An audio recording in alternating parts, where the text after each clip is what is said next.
Join कर लिया सबने? ज्वाइन कर लिया?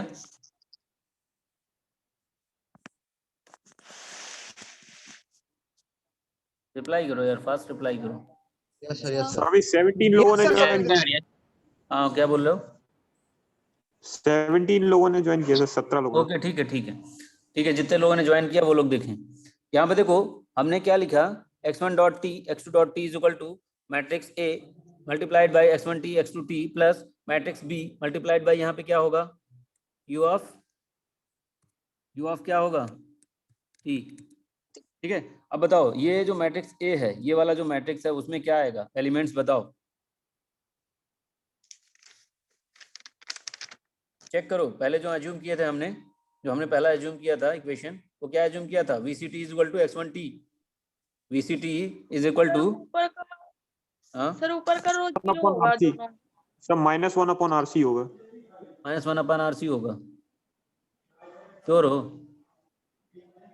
सर ऊपर का रो 0 0 और सेकेंड रो में होगा -1 अपन LC और हाँ -1 अपन RC। अच्छा, हाँ ठीक है, 0 0 नहीं होगा, ऊपर वाला 0 एंड 1 होगा।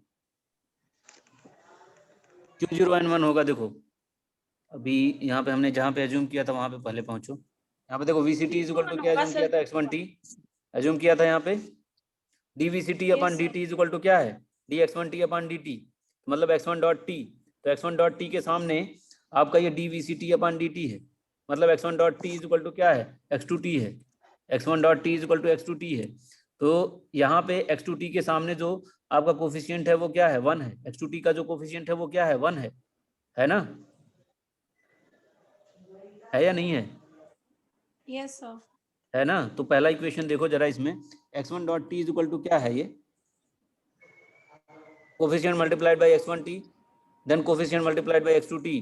तो पहले इक्वेशन में x1 डॉट टी क्या था, x1 dot T is equal to क्या है, x2 टी है। आप देखो जो हमने एज्यूम किया था उसमें है या नहीं है,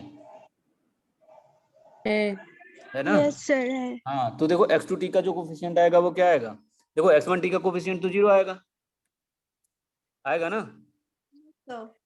हाँ यस सर। Yes sir. नहीं समझ में आ रहा हो तो पूछो। यस सर आ गया। हाँ देखो यहाँ पे इस इक्वेशन से हम लिख रहे हैं सर, इस इक्वेशन से इस इक्वेशन को लिख रहे हैं, तो यहाँ पे x1 dot T is equal to क्या है, x2 टी, x1 टी वाला टर्म ही नहीं आ रहा, मतलब x1 टी के जो कोफिशिएंट होगा वो क्या होगा, 0 होगा, 0 से मल्टीप्लाइड होगा, तो यहाँ पे 0 आएगा या नहीं आएगा, आएगा ना। यस। हाँ यस सर। ठीक है, x2 टी का जो टर्म आएगा वो क्या आएगा, 1 आएगा। 1 आएगा। हाँ यहाँ पे क्या आएगा, 1 आएगा, यहाँ पे सर 1 एक बार फिर से समझा दीजिए। ओके, कहाँ से शुरू करें? ये 0 और 1 आया है ना, ये हाँ 0 समझ और नहीं 1 आया। कैसे आ रहा है, यस सर।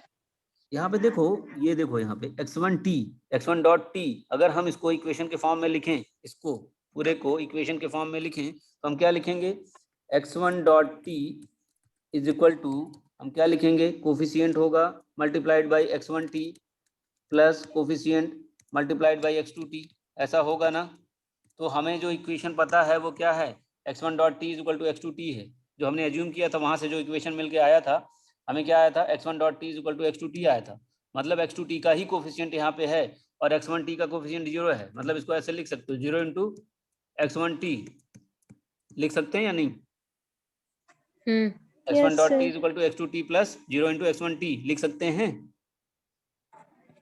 लिख सकते हैं ना। Yes sir. हाँ तो x1 टी देखो, यहाँ पे x1 टी का कोफिशिएंट यहाँ पे आएगा ना, यहाँ पे आएगा, तो x1 टी का कोफिशिएंट क्या है, 0 है ना। यस सर, अब आ गया समझ। हाँ x2 टी का क्या है, 1 है, तो यहाँ पे 1 आएगा, आ गया। Yes sir. हाँ ठीक है, अब x2 डॉट टी का बताओ, x2 डॉट टी बताओ।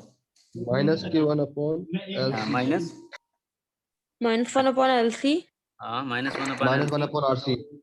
हाँ ठीक, -1 upon RC। -1 अपन आर सी, बिल्कुल। नेटवर्क का इशू है क्या यार कुछ, ठीक है, ये एल सी होगा, ठीक है। Yes sir.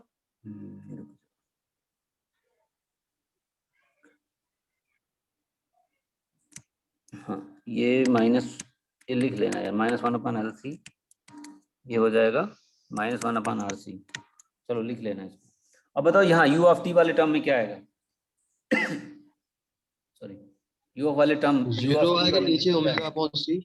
हाँ क्या आएगा? सर आई एम हाँ 0, पहले वाले में 0 आएगा, दूसरे वाले में बताओ जरा। Omega upon C I M cos हाँ ओमेगा ये t। वाला आएगा टर्म ना, omega I M upon C cos omega T, omega I M upon C cos omega T. क्यों आएगा ये?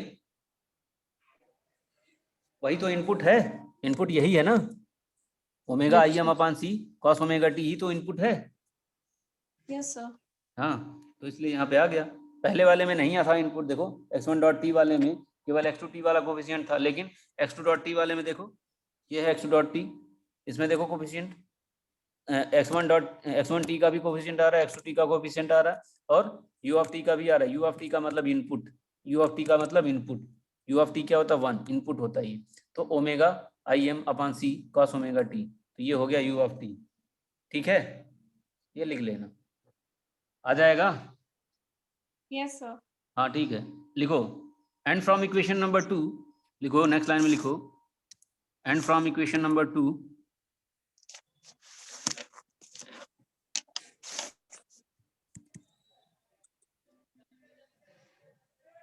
y of t is equal to vct, y of t is equal to vct। Output क्या है? Output क्या है? vct है ना। तो आउटपुट को हम किससे रिप्रेजेंट करते हैं जनरल इक्वेशन में? yct से, सॉरी yt से। yt क्या है? आउटपुट है, तो yt is equal to vct। तो इसको और क्या लिख सकते हैं? x1 और x2 के फॉर्म में लिखना है तो क्या लिखेंगे बताओ जरा, बताओ क्या लिखेंगे यहाँ पे मैट्रिक्स में? क्या 1,0 1 0 हाँ? 0 हाँ 1 1 0 0। क्यों 1 0 लिखेंगे? VCT को हमने एज्यूम किया क्या? x1t एज्यूम किया है इसको, है ना, x1t एज्यूम किया है। तो यहाँ पे क्या हो जाएगा? तो x1t वाला जो कोफिशिएंट है वो क्या है? 1 है, और x2t का कोफिशिएंट 0 आएगा। यहाँ 0 से मल्टीप्लाई कर दो x2t, है ना, तभी इसके इक्वल आएगा इक्वेशन। तो यहाँ पे ये 0 हो जाएगा, तो 1, 0 1 0 ये आ जाएगा आपका आउटपुट इक्वेशन। ये समझ में आ गया?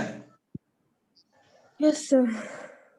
तो इसी को बोलते हैं state space representation, state space representation of any circuit या एनी सिस्टम। ठीक है, अब एक क्वेश्चन लिख लो, इसको करिएगा आप लोग। लिखिए लिखिए, obtain the expression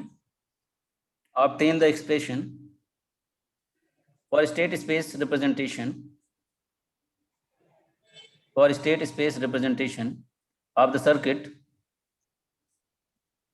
of the circuit as shown in the figure,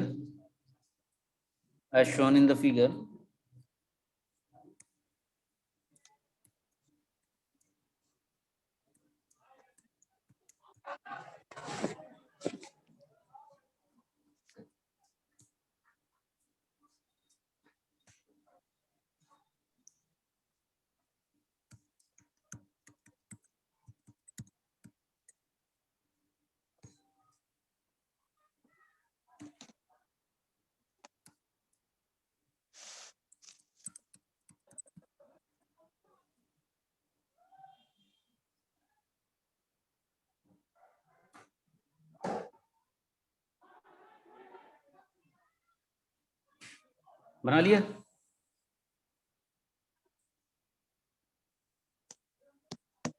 बना लिया? यस सर हाँ ठीक है। यस अब सर। यहाँ से एक चीज आपको दिख रहा होगा, यहाँ पे 2 मेमोरी एलिमेंट है। मेमोरी एलिमेंट का मतलब समझते हो क्या होता है? मेमोरी एलिमेंट का मतलब समझते हो क्या होता है? एनर्जी स्टोर करते हैं। हाँ, जो एनर्जी स्टोर कर रहा हो उसको बोलते हैं क्या? Memory element. जो एनर्जी को स्टोर नहीं करता है वो मेमोरी एलिमेंट नहीं होता। जैसे रजिस्टर क्या है? तो स्टोर नहीं करता सर, मेमोरी को स्टोर नहीं मेमोरी करता। लेस है। रजिस्टर क्या है? मेमोरी लेस एलिमेंट है। और कैपेसिटर क्या है? Yes sir, store memory element है सर। हाँ मेमोरी एलिमेंट है। और एल क्या है? एल भी मेमोरी एलिमेंट ये भी है। मेमोरी एलिमेंट है। क्यों है? क्योंकि ये सब के सब दोनों क्या करते हैं? स्टोर करते हैं एनर्जी को। तो जितने भी एलिमेंट एनर्जी को स्टोर करते हैं उसको क्या बोलते हैं? Memory element. और जो भी स्टोर नहीं करते हैं उनको बोलते हैं मेमोरी लेस एलिमेंट। तो जितने सर्किट में जितने भी मेमोरी एलिमेंट्स होते हैं उतने ही ऑर्डर का इक्वेशन बनता है। ये चीज हमेशा ध्यान रखना। अगर सर्किट को आपको देख के पहचानना है कि किस ऑर्डर का इक्वेशन इस सर्किट में बनेगा, तो आप डायरेक्टली देख के बता सकते हो कि इस ऑर्डर का इक्वेशन है। तो अब आप इस सर्किट को देख के बताओ किस ऑर्डर का इक्वेशन बनेगा इस सर्किट में? Second order. Second order. क्यों सेकंड ऑर्डर बनेगा? सर दो मेमोरी एलिमेंट, दो मेमोरी एलिमेंट हैं इसमें, इसलिए सेकंड ऑर्डर बनेगा। अगर एक होता तो ये फर्स्ट ऑर्डर बनता, अगर 3 होते तो थर्ड ऑर्डर बनता, अगर 4 होते तो फोर्थ ऑर्डर बनता। ठीक है, तो सेकंड ऑर्डर इक्वेशन बनेगा। सेकंड ऑर्डर इक्वेशन बनेगा तो आपका जो मैट्रिक्स फॉर्म होगा स्टेट स्पेस रिप्रेजेंटेशन का, वो 2x2 का मैट्रिक्स फॉर्म होगा, मतलब 2 रोज होंगे एंड 2 कॉलम्स होंगे। ठीक है, और इसमें जो वेरिएबल्स होंगे, स्टेट वेरिएबल्स होंगे, वो कितने होंगे? 2 होंगे। कौन कौन से होंगे? कौन कौन से होंगे? एक VCT होगा, एक ILT होगा। देखो, कैपेसिटर क्या करता है? वोल्टेज का अपोज करता है।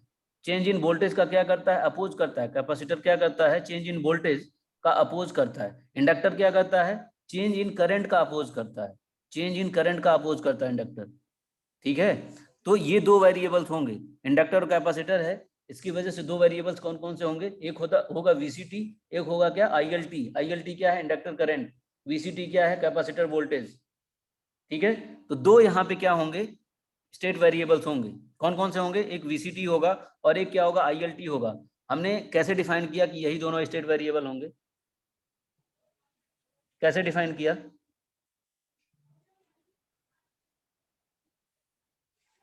बताओ, सुन पा रहे हो क्या मुझे? ILT इनपुट है। ILT इनपुट नहीं है, IT इनपुट है। यहाँ पे IT गिवन है इनपुट। देखो यहाँ पे ये IT गिवन है, इनपुट है। ILT इनपुट नहीं है। ILT तो इसमें सर आएगा। वो, हाँ बताओ।